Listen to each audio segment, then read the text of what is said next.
Let's break down levothyroxine, a synthetic form of thyroid hormone that plays a vital role in keeping your metabolism running. Levothyroxine replaces or supplements thyroxine, T4, the hormone naturally made by your thyroid gland. When the thyroid doesn't produce enough, it's called hypothyroidism. Symptoms of low thyroid include fatigue, weight gain, cold intolerance, brain fog or depression, slow heart rate. That's where levothyroxine comes in. It restores normal thyroid hormone levels and helps normalize your body's energy, temperature, and metabolism. How to take it? Take it on an empty stomach, ideally 30 to 60 minutes before breakfast. Avoid calcium, iron, or antacids for 4 hours after taking it. They block absorption. It doesn't work instantly. It may take weeks to feel the full effect, and regular blood tests, TSH levels, help doctors adjust the dose.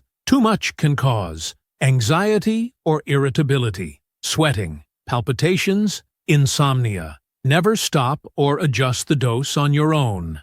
Levothyroxine is a life-saving medication for people with underactive thyroids, but it works best when taken properly and monitored closely. If you found this helpful, hit subscribe for more medical animations.